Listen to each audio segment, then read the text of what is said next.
안녕하십니까. 오늘 전해드릴 얘기는 그 고문원 속에 나타난 한국의 전통색입니다. 그러니까 이 고문원이라는 건 뭐냐면 공식으로 이제 국가에서 사용했던 그런 문헌도 있고 일반 민간에서 지었던 문헌도 있습니다. 그런데 왜 문헌이 중요하냐 하면 우리는 그동안 할머니의 이야기, 할아버지의 이야기, 또는 아저씨들의 이야기, 또는 문화 지도사들의 자기들의 경험이 담긴 이야기, 이런 걸 보고 한국의 전통색을 느낀 경우가 많았습니다. 그리고 염색 체험장도 우리나라에 굉장히 많습니다. 그러면 가는 곳마다 색 이름과 염색 방법과 이런 것들이 굉장히 다릅니다. 경험에 따라. 그러다 보니까 기준이 없었던 게 사실입니다. 그러나 제가 요번에 소개시켜드릴 고문헌 속의 색채는 뭐가 중요하냐 하면 실질적으로 관료들이 또는 국가기관에서 직접 작성했던 문서를 보고 거기에 있는 근거를 가지고 얘기하는 겁니다. 그러니까 오늘 많은 얘기를 해서 여러분들한테 이걸 다 소개시켜드릴 수는 없어요. 하지만 제가 그동안 공부했고 봤던 책을 하나하나씩 어떤 내용을 담고 있고 어떤 내용을 같이 제가 공부를 했는지 그 문헌을 소개시켜 드리고요. 여기 있는 책들은 여러분들이 의외로 이 고문헌 원본은 국립중앙도서관, 장서각 이런 데서 쉽게 오히려 볼 수가 있습니다. 예, 서울대는 규장각이죠. 그러니까 규장각, 국립중앙도서관, 그다음에 장서각 이 세 군데에 있던 책을 제가 대부분 다 직접 열람을 하고 사진을 찍고 해서 만든 겁니다. 대부분 그런 것들은 무료로 열람을 해드리기 때문에 여러분들도 쉽게 접근할 수가 있습니다. 다만 이제 좀 아이러니한 거는요. 한자로 돼 있잖아요. 그러니까 한자는 한자 한자 읽어서는 해석이 안 됩니다. 한문도 문장을 알아야 됩니다. 왜 영어도 단어 하나 붙이면 문장이 안 되죠. 그처럼 한자도 한문을 배워야 됩니다. 그래서 그게 좀 어렵습니다. 그리고 이 한문은 이 고전은 해석해 주는 데들이 고전 번역원 딱 한 군데입니다. 공식적으로 해주는 데는. 물론 이제 대학마다 좀 오래된 대학교, 그러니까 서울대, 연대, 고대 이런 데는 제가 꼭 세 학교만 얘기하는 건 아니지만 동국대도 있고 다 있어요. 단국대도 박물관 연구원, 이대도 있고 다 있는데 그런 곳에서 연구를 해주는데 굉장히 제가 주문하기도 어렵고 비쌉니다. 그런데 고전 번역원은 국립입니다. 의외로 생각보다 들어가서 찾으시면은 여러분들이 제가 지금 말씀드리는 고전을 쉽게 보실 수가 있을 겁니다. 자, 그러면 제가 책을 소개시켜 드리도록 하겠습니다. 여기 보시면 뒤에 보면 이제 제가 봤던 책의 표지들이 먼저 보일 거고요. 그 다음에 오른쪽에 보면 25권의 책 이름이 쭉 있을 겁니다. 예. 뒤에 보이는 것들은 제가 봤던 책을 직접 스캔받고 제가 그 자리에서 사진을 찍은 겁니다. 웬만해서는 국립중앙도서관이나 장서각은 저렇게 사진 찍는 것도 무료로 해줍니다. 실제로 저 25권의 책은 제가 직접 색채표는 다 본 책들입니다. 그거는 어느 분이 오셔도 제가 저거는 어느 부분에 뭐가 있다고 찾아드릴 수가 있습니다. 저는 그거 가지고 어떤 대가를 바라지도 않고 하기 때문에 특히 한국의 전통색에 대해서만큼은 제 후학들이 오셔가지고 저한테 자료가 필요합니다. 공부를 하고 싶습니다. 해석을 해주세요 하면 제가 아는 범위 내에서는 최대한 도와드리겠습니다. 오히려 시간을 내서라도 도와드리겠습니다. 그러니까 그런 거 가지고는 걱정을 하지 마시고 언제든지 저한테 문의를 해주십시오. 요게 이제 뭐냐면 장서각이에요. 장서각에서 원하는 책을 열람해놓고 여기는 의자가 없더라고요. 그래가지고 이걸 열람하면서 제가 보는 건데 이날은 아침 9시에 도착해서 저녁 때까지 봤습니다. 물론 이 책을 직접 보고 이렇게 찾는 게 아닙니다. 미리 어느 정도에 있겠구나. 얘가 몇 책 몇 권에 있구나. 말하자면 이 책 11권에 있구나. 이걸 정도를 알고 가서 그 페이지를 보는 거지. 그 다음에 사진을 찍어 갖고 오는 거지. 전혀 모르고 가서 산림경제 좀 주세요 해갖고 찾으면 못 찾습니다. 그거는. 특히 이수신편 같은 경우에는 저렇게 빽빽한 한자로 된 게 4,000쪽이 넘습니다. 4,000페이지가. 그리고 우리가 아는 책이라는 거는 책하고 권이 있는데요. 책이 조금 더 큰 개념입니다. 권은 그거보다 조금 작은 개념이라 2책 4권, 말하자면 1책 5권 이런 말이 있을 수가 있습니다. 권은 뭐냐면 여러분들 공자 영화를 이렇게 보다 보면 대나무 쪽으로 이렇게 쫙 김밥 싸는 발처럼 생긴 게 옛날에는 이게 책이거든요. 근데 그렇게 글을 조그맣게 대나무에다 씁니다. 그래서 이걸 두루마리처럼 둘둘둘둘 말아서 딱 해놓은 거, 요게 권입니다. 그리고 요 권들이 모여가지고 일정한 어느 정도의 주제를 이룰 때 요걸 책이라고 그럽니다. 그러니까 책은 이제 내용적으로 어느 게 묶인 거고, 권은 이게 발로 펼칠 수 있는 거는 요 정도 길이밖에 안 돼요. 그러니까 요거를 둘둘둘둘 말아놓은 게 권입니다. 이제 그렇게 알고 계시면 돼요. 그러니까 몇 책 몇 권을 보세요. 그러면 아, 이게 무슨 거구나. 그리고 책이라고 하기도 하고 주로 뭐냐면 무슨 편 이렇게 편으로 부르기도 합니다. 그러니까 그렇게 보셔도 되고. 자, 그러면 고문은 연구인데요. 제가 그 25권의 그 전반적인 그런 내용을 한번 소개시켜 드릴게요. 1번은 선화봉사 고려도경입니다. 그러니까 선화봉사는 그 송나라에서 파견 나온 이제 그 사신이에요. 그래서 이 사신이 고려 때 말하자면 이 송나라에서 파견한 사신이 우리나라에 와서 머물면서 우리나라의 문화, 옷 입고 다니는 거, 그 다음에 역사, 건축, 단청, 그 다음에 건국은 어떻게 했고 종합적으로 씁니다. 그리고 원래 고려 도경입니다. 그러니까 그림으로 해석해 놓은 겁니다. 그리고 글은 잠깐 썼고, 그런데 그 고려 도경 중에 그림은 전해 내려오지 않습니다. 불행하게. 예, 그거는 이제 송나라의 그 황제 서고에 들어갔겠죠. 우리나라는 그 옆에 다니던 사람이 그 문장을 보고 따라서 쓴 게 지금 전해 내려오는 겁니다. 그래서 제가 가지고 있는 게 그 한문본이 하나 있는데요. 그것도 뭐냐면 글로만 된 겁니다. 그러니까 돈은 없습니다. 그리고 조선 왕조 실록입니다. 우리나라 왕이 그 27분이 계신데 그 주로 이제 철종 때까지를 조선 왕조 실록만 기록돼 있습니다. 그때까지 있었던 472년간의 기록을 만들어 놓은 게 조선 왕조 실록입니다. 그러니까 실질적으로 그걸 써놓은 거죠. 근데 아시겠지만 이 실록을 만들게 되면 돌아가시고 난 다음에 씁니다. 그래가지고 3본을 만들어서 각각 다른 지역에 보관을 합니다. 이건 뭐냐면 왕이 직접 염색도 지시하고 어느 건 금지시키고 또 어느 때는 그 염색을 권장하다가 백색을 입으라고 그랬다가 아끼라고 그랬다가 또는 군복의 색도 정해줍니다. 이제 그런 내용들이 기록되어 있습니다. 다음에 산가요록입니다. 산가요록은 뭐냐면 전이감이 이제 우리가 아는 내의원이에요. 전이감이 이제 좀 큰 개념이고 전이감 밑에 해민서도 있고 내의원도 있고 이렇게 있습니다. 의관이었던 그 분이 뭐든지 그 약용식물에 대해서 쭉 쓴 게 있는데 그 중에 이제 염색식물도 들어가 있는 겁니다. 그 다음에 국조오례의 아주 중요한 책이죠. 길례, 가례, 빈례, 군례, 뭐 흉례가 있는데 이건 나중에 제가 맨 뒤에 15번째쯤에 예절을 따로 다룰 거예요. 그러니까 뭐냐면 행사에 쓰이는 색채에 대한 공식 국가 매뉴얼을 생각한다고 보시면 됩니다. 다음에 본초 강목은 이제 그 풀에 대해서 염료 식물에 대해서 설명해 놓은 거고요. 동의보감은 아시겠지만 허준하고 양해수가 있습니다. 이렇게 두 사람이 어이인데 이 어이가 그 왕명을 받아갖고 우리나라에 있는 식물들을 채취하고 주로 약식이죠. 그 약초를 채취하면서 만들었던 그의 효능과 색채를 써놓은 겁니다. 그 다음에 각 의계에 예소가 있습니다. 이건 뭐냐면 옛날에는 행사할 때 매뉴얼을 만듭니다. 그러니까 지금은 우리로 말하자면 올림픽이다. 아니면 왕즉위식이다. 아니면 그 왕세자 결혼식이다. 또 아니면 대왕 대비마마의 뭐 환갑이다. 이런 거 할 때 매뉴얼을 따로따로 만듭니다.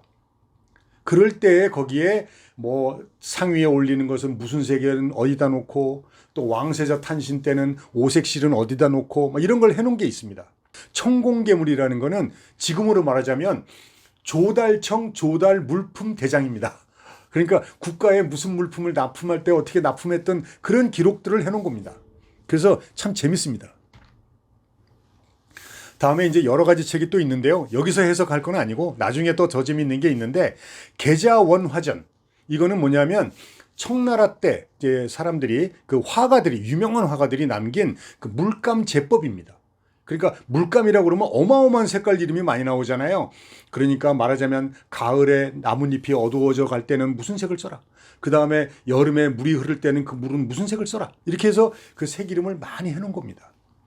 좀 책이 어렵습니다. 그 다음에 성호사설은 뭐냐면 그 학자 이익 선생이 그 당시에 그 문화에 대해서 써놓은 건데 특히 말색 있죠. 말이 우리가 볼 때는 그냥 똑같이 그러니까 타는 말 똑같이 생겼어도 사실은 그렇지 않고 월다말, 원류말, 뭐래서 굉장히 그 종류가 많습니다. 그거에 대해서 각각의 꼬리가 까만 거는 꼬리가 까맣고 몸체가 갈색인 거. 거기다가 그러고 나서 이마에 흰색이 난 거. 발목만 하얀 거. 거기다가 꼬리까지 다 갈색인 거. 뭐 이런 거에 대해서 종류를 말을 많이 써놨습니다. 색채에 대해서. 그 다음에 청장관 전서 역시 그 물감에 대해서 만든 거고요. 여기에 보면 물감에 이름뿐만이 아니라 무슨 색과 무슨 색을 섞으면 어떻게 된다라는 이거 요즘에 오면은 말하자면 조색과 색채 교과서 같은 내용을 가진 겁니다. 근데 계자원화자원하고 청장관 전서는 그 두 권은 중국에서 왔던 거를 우리나라에서 나름대로 우리나라에 맞게끔 해석을 해놓은 겁니다. 그 다음에 탁지준절은 아까 그 봤던 천공계물하고 비슷한데요. 요거는 각 지역에서 어떤 가명, 어떤 말하자면 어떤 현, 어떤 목에서 뭐가 나는데 어떤 물건이 특산물인데 이것들이 색깔이 어떻고 어떻게 관리를 해야 된다. 이런 얘기를 해놓은 겁니다. 궁중발기는 특히 이제 궁중에서 일어나는 모든 행사와 그런 쓰는 물건들 여기에 대해서 해놓은 거고요. 국혼정례는 그 나라의 혼인이 있죠. 그러니까 왕세자라든지 공주라든지 또는 임금이 이제 그 결혼을 한다든지 이럴 때 그럴 때의 형식적인 매뉴얼을 만들어 놓은 겁니다. 상방정례 제일 중요하죠. 이수신편하고 상방정례는 제가 또 이 책을 소개시켜 드릴 그 때가 있을 텐데 여러분들 영화 상의원 보셨습니까? 예, 영화 상의원이 있죠. 거기서 쓰는 매뉴얼입니다. 그러니까 임금이나 궁중에서 쓰는 그 높은 분들 옷을 지으면서 썼던 매뉴얼이 이 상방정례입니다. 그러니까 여러 가지 옷감에 대한 것들이 기록이 많이 있겠죠. 다음에 이수신편은 뭐냐면 그 이수신편 그러니까 그 물리학과 수학의 물리학, 수학, 화학 그러니까 과학의 뉴 에디션 이런 뜻입니다. 그러니까 신편이 새로운 것 그러니까 그 전에 왔던 거를 새로 개편한 거죠. 그래서 이 저자 황윤석이라는 분이 지으신 건데요. 이 안에는 온갖 수학, 과학, 하다못해 일본 글자부터 마방진을 그 뚫고 애들 머리 교육시키는 것부터 다 했습니다. 그런데 공식적으로 오방정색에 대한 기록이 남아있는 게 바로 이 이수신편입니다. 다음에 이제 마지막 페이지인데요. 소개는 한중록은 뭐냐면 아실 거예요. 사도세자의 부인입니다. 해경궁 홍씨가 그 당시에 궁중에 있으면서 뭐 누가 어디서 놀았고 어디서 동자가 나타났는데 어떻고 무수리들이 어떻고 그 상궁들은 어떻고 또 후궁들은 어떻게 살고 하는 내용을 하면서 옷을 갖다가 뭐를 입고 들어왔고 오늘은 뭐 어떤 옷을 입고 들어왔고 오늘은 주한상에 뭐가 올라왔고 하는 기록을 해놓은 겁니다. 만기요람도 역시 그 궁중 내에 모아놓은 색채와 군포입니다. 그러니까 만기요람은 약간 군포에 비슷한 그런 물품들에 대한 기록입니다. 그리고 이제 제일 중요한 건 규합청소 아주 중요합니다. 제가 좀 이따 소개를 또 한번 하겠지만 이 빙어각 이씨라는 여자분이 여기를 보면 여자가 쓴 책이 없어요. 한중록이 하나 있네요. 한중록. 그건 해경궁 홍씨가 쓴 거니까 그 여기 보면 규합청소는 그 빙어각 이씨인데 옛날에는 양반 부인들은 앞에 집 그 자기가 살고 있는 당이 붙습니다. 사임당 신씨 누굽니까? 율곡의 엄마죠. 여기도 빙어각 이씨 자기가 사는 데가 빙어각입니다. 그리고 아까 한중록 해경궁 홍씨 이거 궁이니까 이거는 궁중에 살았으니까 더 높은 사람이죠. 그처럼 여자분들도 귀족이나 이 높은 분들은 그 앞에 자기가 살고 있는 집 이름이 붙습니다. 그러니까 여러분들도 그 여성 여러분 출세가 하고 싶고 높아지고 싶으시면 자기 집 이름을 따서 호를 하나 지으십시오. 예, 그러면 높아집니다. 그건 이제 여담이고 여기에는 규합 청소가 굉장히 중요한데요.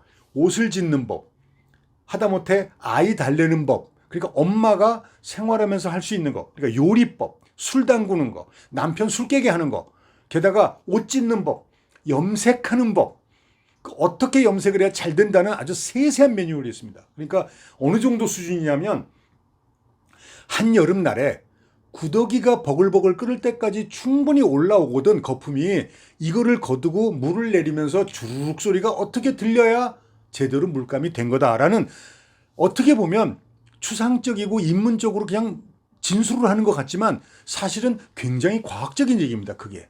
그러니까 지금으로 말하자면 35도씨에 매치를 한 다음에 어디서 굴려서 측정을 해서 그때는 이제 과학적인 도구가 없을 텐데 구더기가 저기에 버글버글 끓고 거품이 올라올 정도 되면 온도가 어느 정도 되고 시간이 된 거거든요.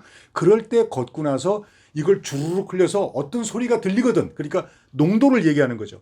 들리거든 물이 제대로 내린 것이다. 이때 염색을 하되 몇 번을 들여서 널고 뭐 이렇게 합니다. 그러니까 굉장히 과학적인 얘기입니다.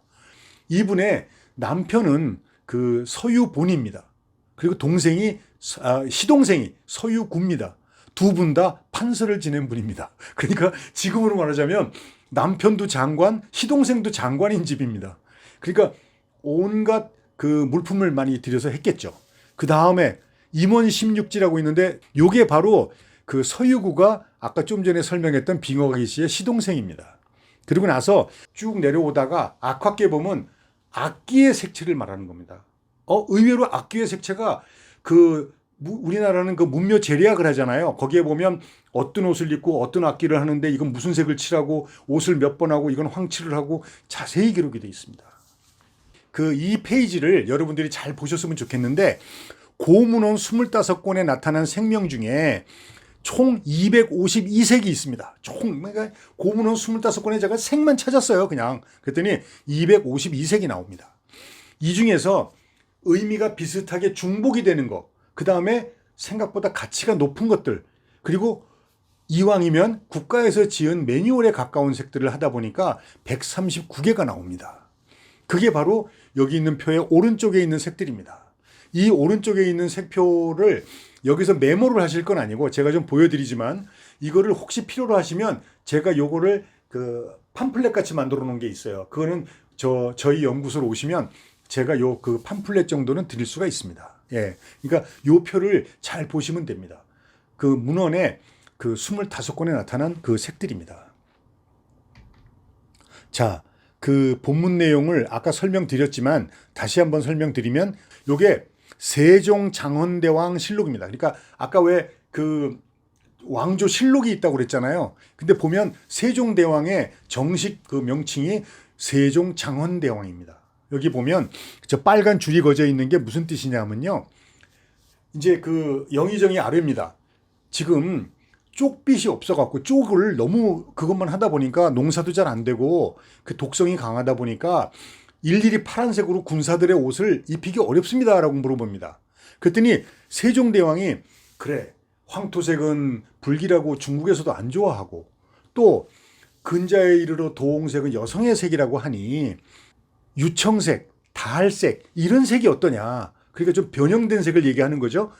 그래서 그걸로 입히는 게 어떠냐. 그러면 물자도 전락하겠다라고 하는 게 저 빨간 줄로 그어놓은 바로 그 내용입니다. 그러니까 세종대왕이 그냥 우리가 뭐 위대하다는 게 아니고 생각보다 이런 사물의 이치나 물건이나 과학에 굉장히 밝았다는 걸 알 수 있습니다. 예, 그래서 이제 금기에 대한 것도 있습니다. 그러니까 무슨 색은 입히지 마라, 어디 갈 때는 반드시 무슨 색을 해라라는 그 금기에 대한 거를 금리, 그러니까 리라고 그러면 이게 관리란 소리거든요. 생리는 아까 물건을 다루는 사람이라고 그랬잖아요, 전에. 근데 이 금리는 뭐냐면 어디 가서 누가 단속을 하는 사람입니다. 지금으로 보면 단속반. 예, 금리를 시켜가지고 그런 걸 단속하고 다녔다는 그런 기록이 있습니다. 다음에 쭉인데 여기 중요한 책들이 많아요. 근데 규합총서입니다. 이렇게 생겼습니다. 이렇게 생겼습니다. 이건 제가 원본을 직접 가서 보고 손으로 만져보고 읽어본 겁니다. 그리고 요거에 대한 그 말하자면 그 영인본이라고 그럽니다. 영인본은 뭐냐면 그대로 필름으로 뜬 걸 말합니다. 그러니까 베낀 건 필사본이라고 그러고 영인본은 그대로 뜬 거는데 저는 그래서 영인본을 구입을 해버렸습니다. 여기에 규합청서에는 유일하게 세계에서 유일하게 우리나라는 상극색만 존재합니다. 중국 책이나 어디 책이나 보면 일본 것도 보면 상극색 그러니까 오방정색과 상극간색만 존재합니다. 그런데 유일하게 이 여성이 쓴 책에 상생간색이 존재합니다. 저렇게 왼쪽에 있는 동그라미 있죠? 5개 이게 상생간색입니다. 오른쪽에 있는 건 상극간색이고요. 그런데 왜 우리는 상극간색만 공부했냐? 저보다 선배님들께서 그러니까 선조들도 오른쪽 페이지까지만 보셨던 것 같아요. 바로 왼쪽 페이지에 보면 저렇게 상생간색이 5개 써 있는데 아마 거기까지는 제가 선배님들한테 죄송한 얘기지만 거기는 안 보셨던 것 같아요. 규합총서는 어떤 책이냐면 아까 말씀드렸던 빙어각 이씨가 양반집에 아주 높은 사람이잖아요. 그러면 연료문을 세우고 죽을 때까지 살면 안 됩니다.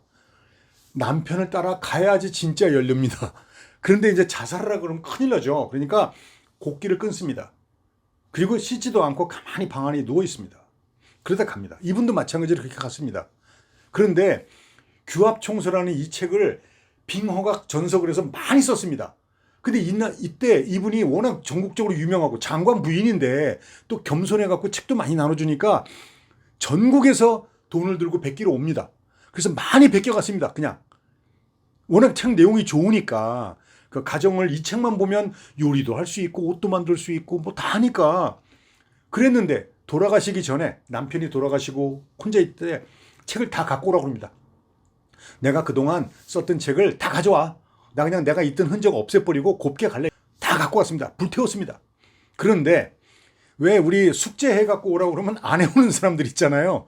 그중에 몇 명이 이 책을 안 가져온 겁니다. 뭐 잊어버렸는지 일부러 그냥 버틴 건지 어쨌든 그래 갖고 남아있는 게 이 책입니다. 바로. 예, 그래서 그러니까 숙제를 안 하는 것도 어느 땐 괜찮아요. 예, 이게 남아있는 거고 단 이게 지금 여기 단자도 써 있는데 3권인데 지금 우리나라에는 요거 한 권만 있고 나머지는 북한 도서관에 있다고 그럽니다. 평양 도서관에. 근데 저도 평양 도서관에 안 가봤으니 그 책을 볼 수가 없어요. 제가 통일되고 제일 궁금한 게 뭔지 아십니까? 금강산 구경이 아니고 규합총서 나머지 편을 갖다가 빌려보는 겁니다. 예. 자, 여기에 보면 이렇게 쫙 있고요. 저희는 어딜 보면 되냐면 여기서 봉임칙을 봅니다. 봉임칙 편을 볼 수가 있습니다. 다음에 여기서는 이제 거의 이제 끝으로 중요한 책인데 청장관 전서죠. 예, 청장관 전서. 여기 보면 아까 제가 물감을 만든 거라고 그랬잖아요. 그래서 여기 보면 청장관 전서라고 그래서 여기 물감을 만드는 법. 그리고 색을 섞었을 때 색을 섞는 책이에요. 이거는 그 계좌 원화전은 물감의 이름하고 어리 그림에 써라 이런 내용이 있다 그러면 청장관 전서는 이 색과 이 색을 섞으면 뭐가 나오고 이 색과 이 색. 그러니까 요즘으로 말하자면 물감을 섞는 내용인데 아주 중요한 내용입니다. 영조와 정조 때 꼽힌 학문과 문화운동의 성과를 반영했다 이렇게 되어 있는데 굉장히 중요한 책입니다. 그리고 이제 여기서 보면 제일 중요한 이수신편이 있습니다. 바로 이수신편. 저기 한자를 보시면 과학과 수학의 뉴 에디션 이런 뜻입니다. 이걸 가끔 여담이지만 이수신편이라고 써놓으니까 옛날에 그 대학생이 실수 받다가 아, 교수님이 오타를 내셨네. 이순신편 이랬는데 그게 아니고 이수신편입니다. 여기 보면 저 왼쪽에 보시면은 색이라고 딱 써 있어요. 오른쪽 오방정색이다 더 있습니다. 오방정색 고수서라는 뭐냐 그건 무슨 뜻이냐면 오방정색을 제일 먼저 쓴다 이런 뜻입니다. 수서 머리 숫자를 썼죠. 제일 앞에 쓴다 이런 뜻입니다. 예. 그러니까 정식 명칭이 오방색이다. 뭐 말하자면 오체다 뭐 이렇게 하는데 오정색이다는데 정식 명칭이 바로 오방정색이라고 써놓은 게 여기 있습니다. 그러니까 오늘 이후로는 정식으로 오방정색이라고 해주실 것을 제가 꼭 부탁드리겠습니다. 음양의 이치도 있고 그 퇴계 선생님이 만든 그 태극도설도 있고 굉장히 많습니다. 처음부터 끝까지 있다 보면 굉장히 얻는 게 많은데 제가 아까 말씀드렸지만 몇천 쪽이 넘어서 백과사전 2개의 양입니다.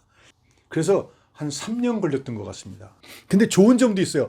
그러다 보니까 중간에 마방진도 배우고 중간에 있다가 그러다 보니까 태극식도에 대해서 해석한 것도 보고 여러 가지를 보게 된 거죠. 그러니까 미련하게 한 계단 한 계단 올라가다 보면 얻는 것도 많습니다. 예. 그 다음에 임원 16지라고 되어 있는데 임원 경제라고도 하거든요. 저기 보시면 정홍색, 목홍색, 그 천홍색 이렇게 써 있을 거예요. 그러니까 이 색은 무슨 색인데 어떻게 만들고 참고문헌은 뭐야? 라고 써 있습니다. 그러니까 유일하게 여기 밑에 보시면 참고문헌이 써 있어요. 그러니까 그냥 막 쓴 게 아닙니다. 명색이 장관님이 직접 책을 쓰면서 이거는 저기 보면 이건 청공계물에서 왔고 이렇게 써 있습니다. 아예. 그리고 이건 산림경제에서 인용했다. 그러니까 정식으로 인용문을 다 써놓은 겁니다. 이런 책 굉장히 드뭅니다. 그러니까 학자로서 굉장히 양심이 있는 분이 만들어 놓으신 책입니다. 예. 그리고 정식으로 이제 색채 이름이 다 돼 있고요. 여기에 보면 산림경제하고 그 중국 문헌의 900개를 갖다가 해가지고 전부 다 만들어 놓은 겁니다. 임원 16지가 무슨 뜻이겠습니까? 숲과 자연에 대해서 가꾸는 법과 모든 거에 대해서 망라해 놓은 책입니다. 자, 이제 거의 끝인데요. 산림경제입니다. 산림 뭡니까? 산과 숲 속에 있는 여러 가지 식물과 또는 이제 목초에 대해서 특징을 써놓은 건데, 여기에 보면 약용식물, 염료식물 다 있습니다. 독성도 있는 것도 있고, 예, 재배법도 있습니다. 그런데 이 산림경제에 아까 좀 전에 제가 왜 임원경제지에 보면 산림경제에서 인용했다는 말도 많다고 그랬잖아요. 그것처럼 여기에는 순수하게 산림경제를 만든 겁니다. 지금 저도 이 고전을 보면서 우리 조상들께서 상당히 학문적으로 뛰어나고, 그렇다고 앉아갖고 뭐 공자왈 맹자왈이 나쁜 건 아니지만 공자왈 맹자왈만 한 게 아닙니다. 이것처럼 실질적으로 먹고 살 수 있고 바로 재배를 해갖고 소득 증대가 되고 또 우리 실생활에 물리적으로도 도움이 되는, 예, 그렇죠. 잘 먹고 잘 사는 이런 내용들이 이렇게 많다는 거를 저도 공부하다 알았습니다. 그러니까 조상님들이 조선시대 때를 누가 가끔가다 비평하면서 이런 얘기를 합니다. 아유, 선비들이 앉아가지고 공자왈 맹자왈 당파 싸움만 하고. 안 그렇습니다. 보셨지만 이렇게 훌륭하게 이런 과학책도 써놓고 소득 증대를 위한 책도 써놓고 우리 후손을 위해서 많은 걸 남겨놓으셨고, 그 당시도 백성을 위해서 아주 좋은 갖다가 소득을 위해서 또 실질적으로 살기 위해서 이런 많은 도움을 직접적으로 주셨던 겁니다. 예, 훌륭하신 조상님들이죠. 예, 오늘은 제가 책을 너무 간단하게 소개시켜 드렸는데 나중에 좀 이따 보면 이제 훈민정음하고 몇 가지를 또 소개시켜 드릴 거예요. 근데 오늘은 너무 머리 아프시죠? 예, 요번 제가 전해드린 거는 여기서 마치도록 하겠습니다. 수고하셨습니다.